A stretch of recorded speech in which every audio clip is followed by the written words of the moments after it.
ഇരുട്ടടി. പാചകവാതക വില കൂട്ടി. രാജ്യത്ത് വാണിജ്യ ആവശ്യങ്ങൾക്കുള്ള പാചകവാതക വില വർദ്ധിപ്പിച്ചു. തുടർച്ചയായ രണ്ടാം മാസമാണ് പാചകവാതക വില വർദ്ധിപ്പിക്കുന്നത്. 23 രൂപ 50 പൈസയുടെ വർധനവാണ് വാണിജ്യ ആവശ്യത്തിനുള്ള സിലിണ്ടറിൽ വരുത്തിയിരിക്കുന്നത്. ഇതോടെ പാചകവാതകത്തിന്റെ വില 1806 രൂപയായി. ലോക്സഭാ തെരഞ്ഞെടുപ്പ് നടക്കാനിരിക്കെയാണ് ഈ വർധന എന്നതാണ് ശ്രദ്ധേയമായ കാര്യം. ഗാർഹിക LPG സിലിണ്ടറിന്റെ വിലയിൽ മാറ്റമില്ല. അതേസമയം കൊച്ചിയിൽ വാണിജ്യ പാചകവാതക സിലിണ്ടറിന്റെ വില 1806 രൂപ 50 പൈസയായി ഉയർന്നു. കഴിഞ്ഞ മാസവും സമാനമായ രീതിയിൽ വില വർദ്ധിപ്പിച്ചിരുന്നു.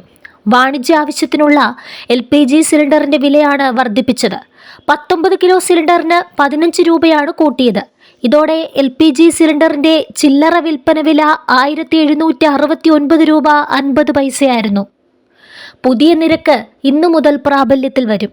ഓരോ മാസത്തിന്റെയും ആദ്യ ദിവസം പാചകവാതക വില പരിഷ്കരിക്കാറുണ്ട്.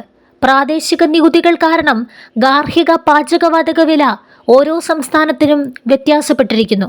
കഴിഞ്ഞ കുറച്ചധികം മാസങ്ങളായി വാണിജ്യ ആവശ്യത്തിനുള്ള പാചകവാതകത്തിന്റെ വില കൂടുകയോ കുറയുകയോ ചെയ്യുന്നുണ്ട്. എന്നാൽ ഗാർഹിക LPG ഗ്യാസ് സിലിണ്ടറുകളുടെ വിലയിൽ ഇതുവരെ മാറ്റമുണ്ടായിട്ടില്ല.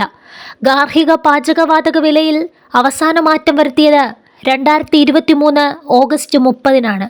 എന്നാൽ വാണിജ്യ ആവശ്യത്തിനുള്ള പാചകവാതകത്തിന്റെ വില മിക്കവാറും എല്ലാ മാസവും പുതുക്കുന്നുണ്ട്. കഴിഞ്ഞ 3 വർഷത്തിനിടെ 17 തവണ മാത്രമാണ് ഗാർഹിക ആവശ്യത്തിനുള്ള LPG സിലിണ്ടറുകളുടെ വില മാറ്റിയത്.